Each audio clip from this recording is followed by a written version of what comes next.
fulfill its goal of development of the people of the country, especially for those who were socially and economically disadvantaged or backward groups of the community. So this was actually the framework which was going on,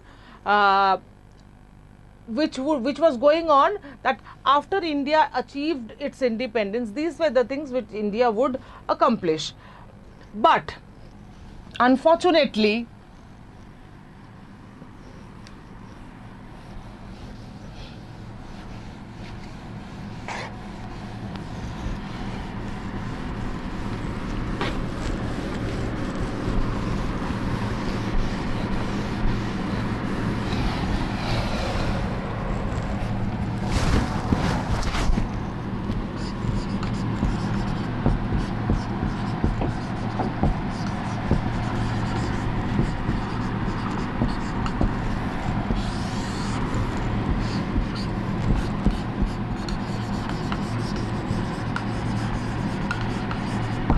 so together with independence, another horrible thing, which is independence was something which India and in its people desired for it, but they never thought that together with independence something tragic, something very, very drastic was going to happen. That was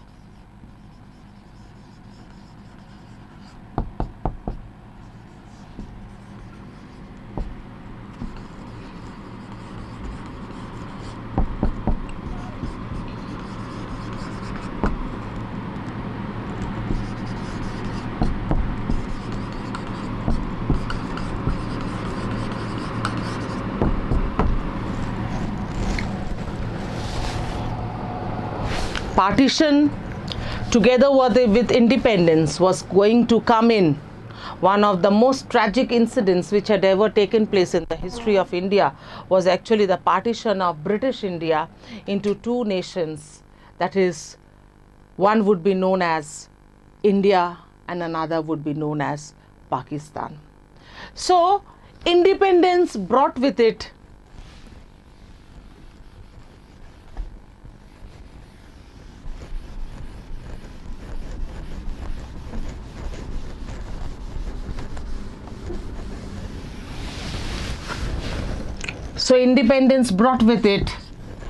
three challenges.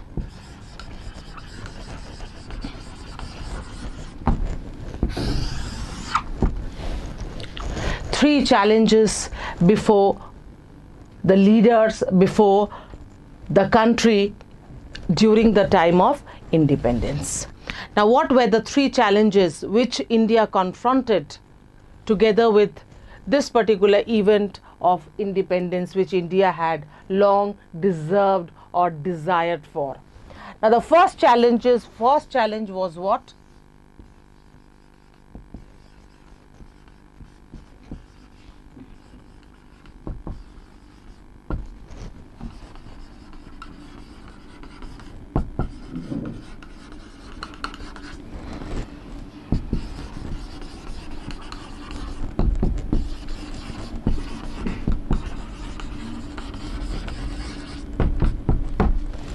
The first challenge was to build up a united country. Not only a united country, a country which would be accommodating all diversities. Now, here in this respect, I will just like to explain one fact is that, India is a vast country. It is said to be of a continental size.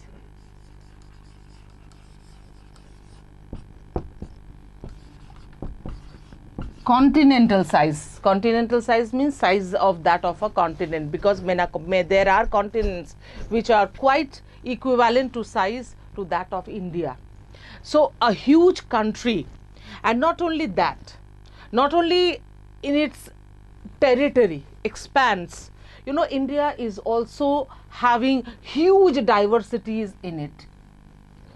So You find people in India speaking different languages, following different cultures, pursuing different religion, and there are people with existing within the country with so much of diversities in them. So the first question which came before the members were that, will India be formed into a united nation, accommodating all the diversities which existed within India? So this came as a big question, that this model of building a huge nation with adjusting and accommodating the diversities or the interests of all the groups of the people who were there in India, will India stand united? Will India exist?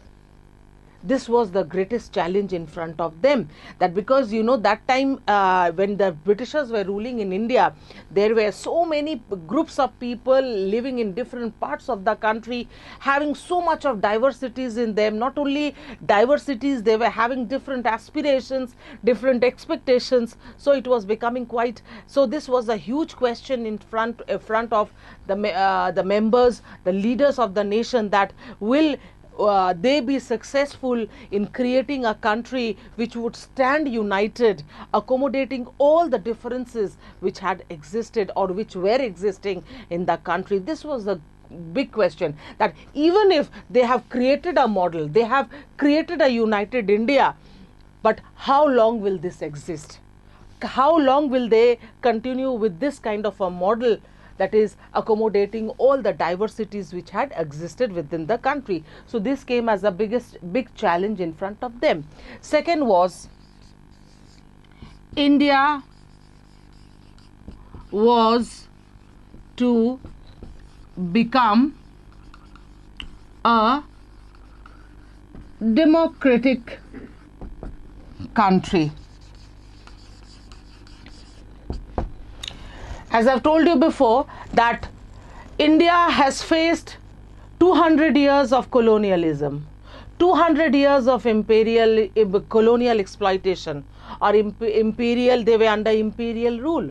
So under no grounds would they opt for another imperialism or colonialism or monarchical rule. So what they opted was a democratic government.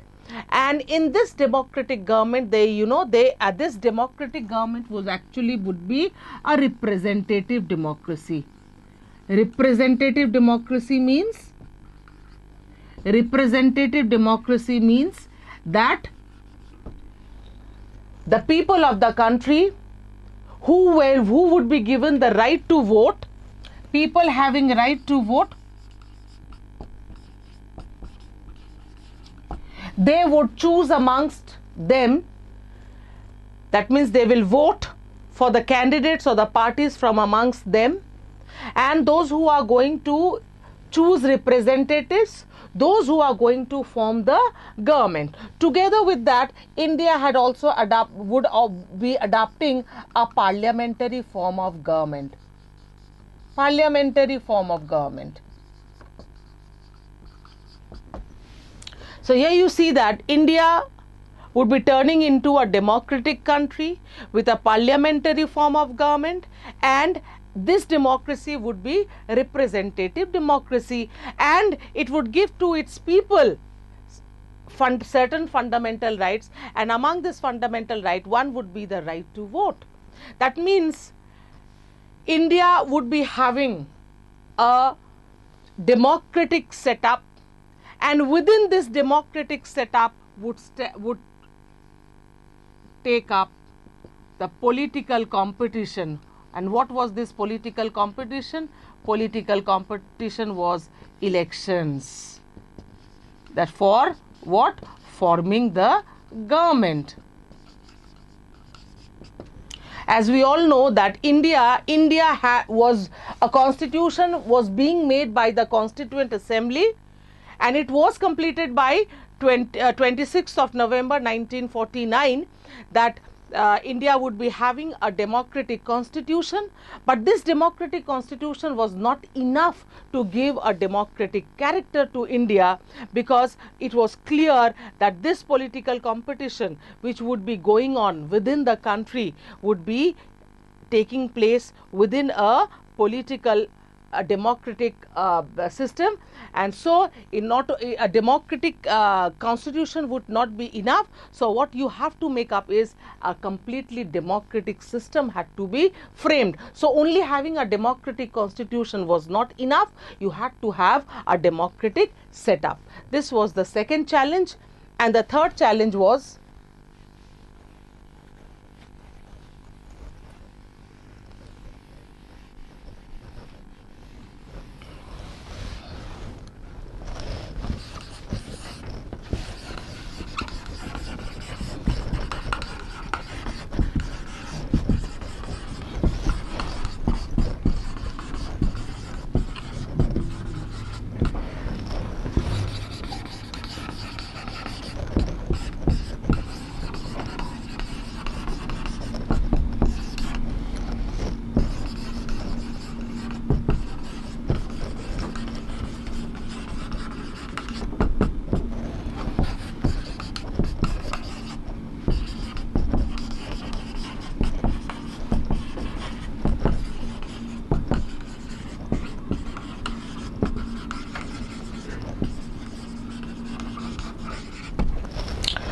so the third challenge which India would be facing immediately after independence was development of the people of the country. As I've told you that development would have been the second goal after India would develop itself into a democratic nation. The third challenge with which India would confront in front of it was the development of the people of the country. Why? Because India has also provided for equality and special protection for the rights of the disadvantaged groups in the country. So this was there within the Indian Constitution, that special protection of the rights of the interests of the disadvantaged groups, that is groups who had fallen, who were included within the poverty section groups of the country, would be given special priority. Together with that, India had adapted the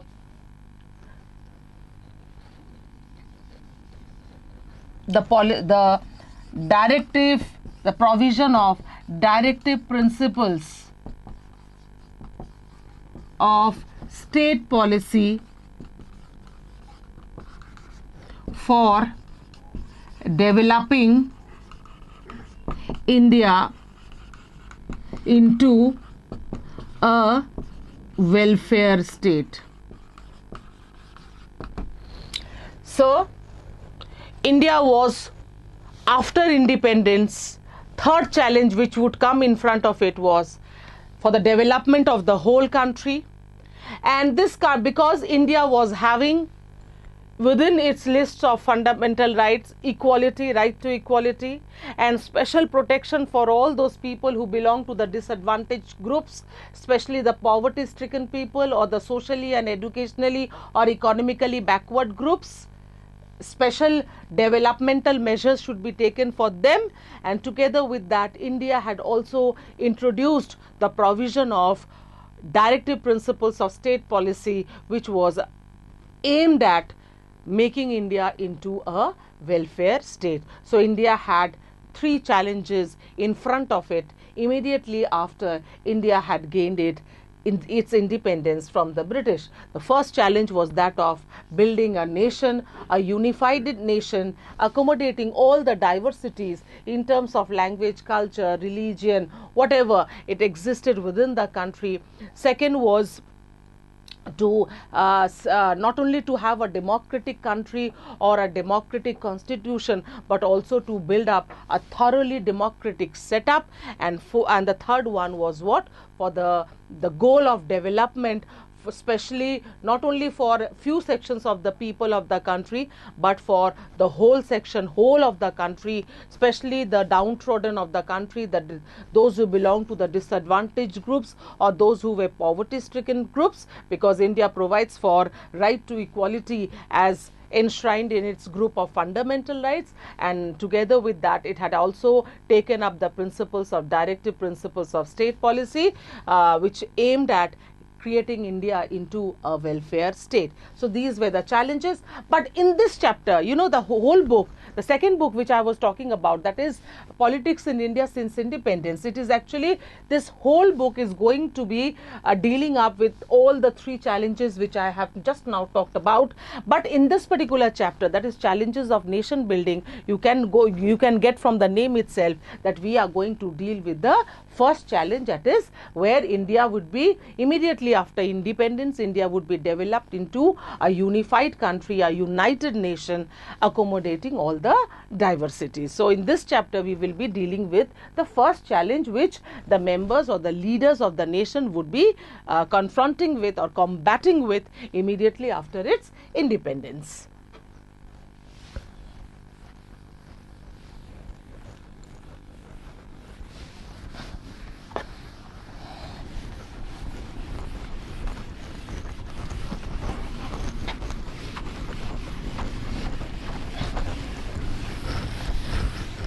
So as I've already told you, that 14th to 15th of August midnight, when all the Indians were expecting that India would be gaining independence,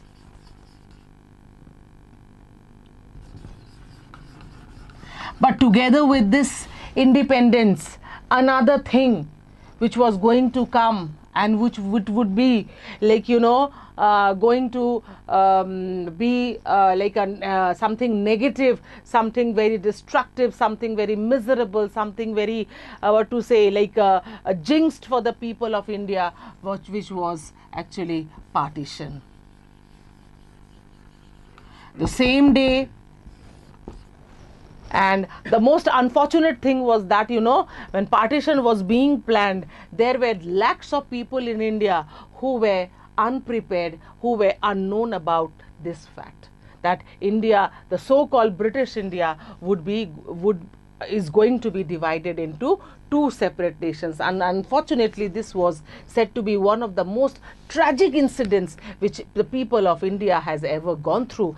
Why? Because people, those who were living nearby, like close neighbors, like close families, irrespective of the huge diversities in religion or language, whatever existed that time, they never felt like that. And so when immediately when this news came up that India was going to be divided, it came like a thunderstorm upon the people of India, because they were prepared, neither they were willing, neither were they aware of such circumstances or such things which were being planned. So the idea of India being partitioned into two, British India, here we are talking about British India, that means India which was under the rule of the British during the period before independence, would be being partitioned into two nations, and this partition would be along religious lines, on the principle of religious majority.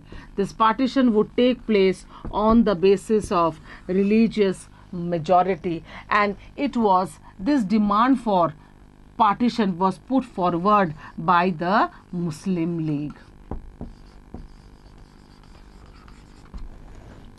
It was said that, as we have seen in history books, that the Muslim League came up with the demand that after independence, the Muslims in India would be they would be in a minority, and so in order to protect them, their interests, according to the Muslim League, they wanted a separate nation for the Muslims, which would be known as Pakistan, and this demand was put by the members of the Muslim League. However, the Congress party, it came into direct opposition against the demand of the Muslim League for the creation of a separate nation which would be known as Pakistan.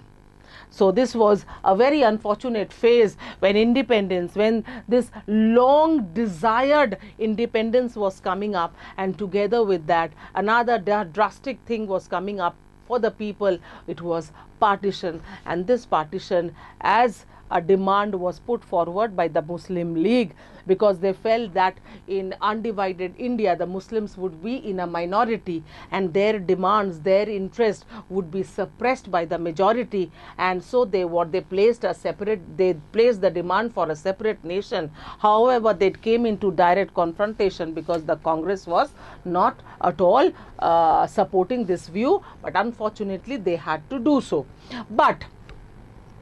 So what did I tell you? That this division would be taking place on religious, the principle of religious majority. That means British India would be divided into two parts. One was India, that is for the Hindus, and another would be Pakistan, that is for the Muslims. That means here you can see that it was on the grounds of religious majority. That means division of nation would take place on religious grounds. So this particular thing, that yes, it's okay, we will be dividing India on the religious grounds, it seemed to be very, very simple, but unfortunately this was as simple it seemed, it did not come out to be that easy as it would be, as people thought. There were a number of problems which came up.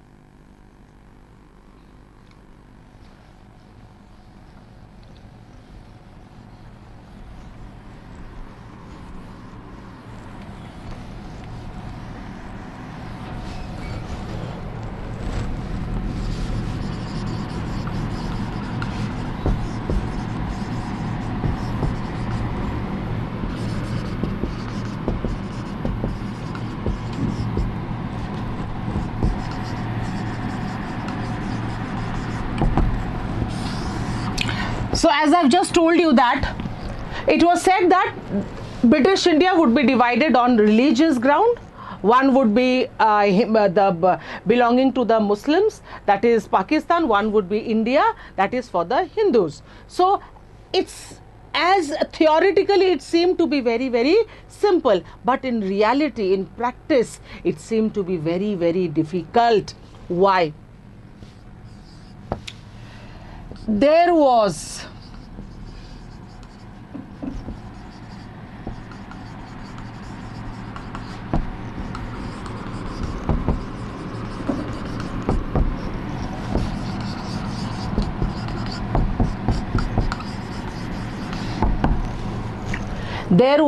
no Muslim majority belt in India, as it was decided that this partition would take place on a religious ground. But unfortunately there was no Muslim majority belt in India, excepting two. One was Punjab, which was on the western side, northwestern side, and another one was Bengal, which was on the eastern side.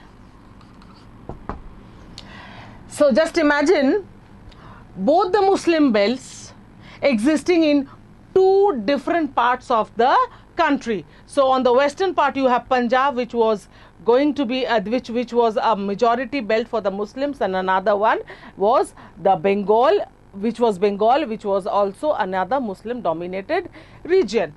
But so in this way the decision was taken that this part, which was on the western part, it would be known as West Pakistan,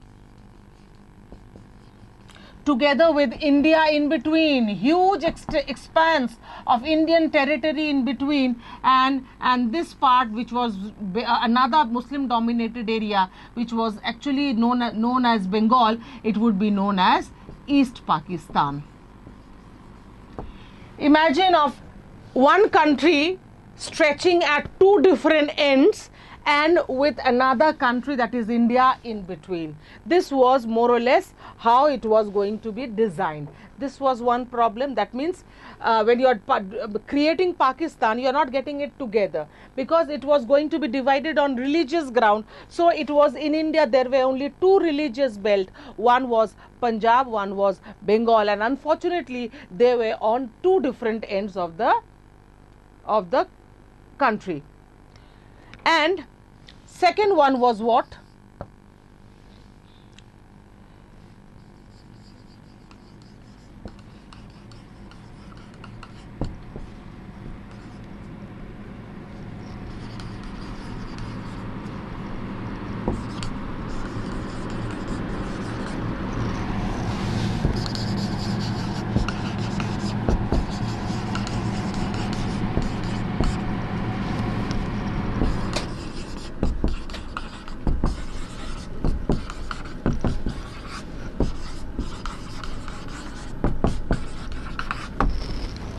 The second problem was that many people, many Muslims, those who were living in India, they were not ready to become a part of Pakistan.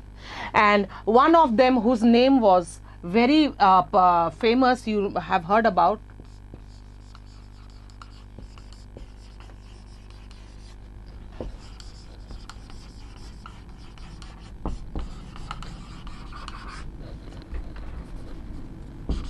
from the Northwest Frontier Province, Khan Abdul Ghaffar Khan. From Northwest Frontier Province, he was also known as Frontier Gandhi.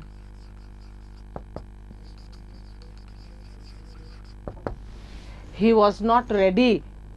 He was from the Northwest Frontier Provinces. He protested against this, that they did not want it to become a part of Pakistan, which was going to be known to be a land of the Muslims. But unfortunately, their demands were not taken into, and Northwest Frontier Province was made a part of Pakistan. And the worst affected in this group was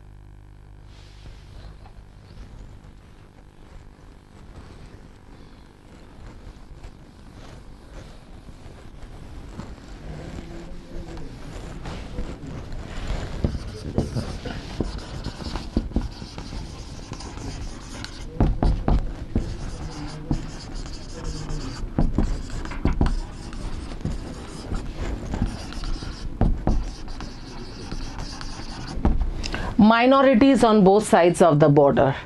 There were many number of people, those who belong to both the parts of India as well as Pakistan, those who were minorities, those who were either Sikhs, those who were either Parsis or belonging to any other community.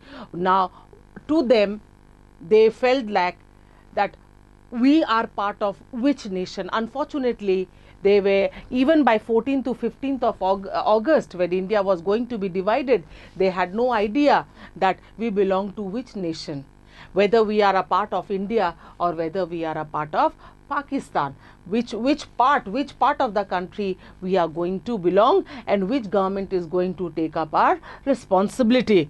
So we can see that the most badly affected by the minorities on both sides of the border. So it were these minorities after in the process of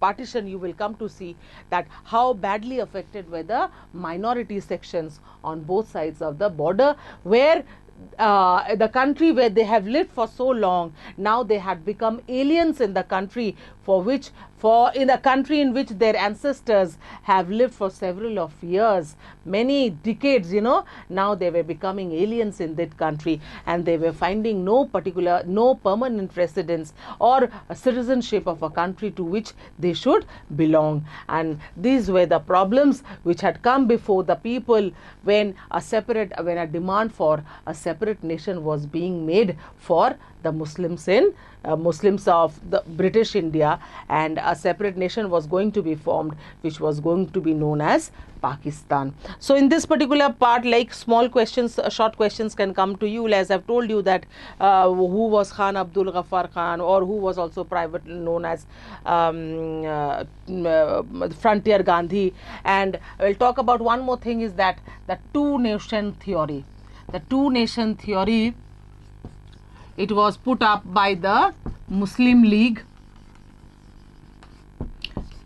Two nation theory, and this two nation theory, it proposed for two nations. That means one for the Muslims, one for the Hindus. That is, British India would be divided into two areas, one for the Muslims and one for the Hindus. This is the two nation theory, which was actually proposed by the Muslim League in India.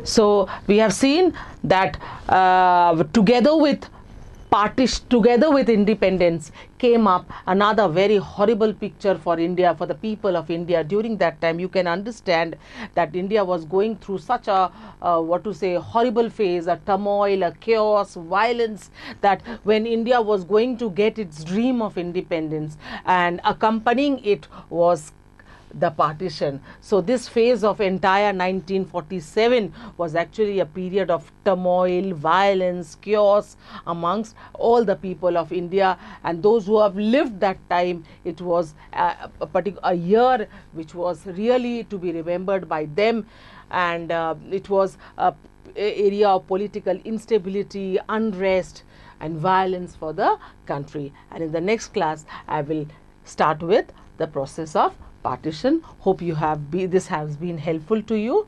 Just go through the points. That means what were the challenges, what were the goals, what were the problems. You have to go like this, and short questions from between. In this way, the CBSE you can study in this way, so that you can get questions for your board examinations. That what were the goals which were kept before the freedom fighters, what were the challenges immediately after independence, and what were the problems for building up a separate nation. And small questions like who proposed the two nation theory, who was known as Frontier Gandhi, and things like that. Thank you. I suppose this would be helpful, and the next class I will start with the entire process of partition. Have a nice day.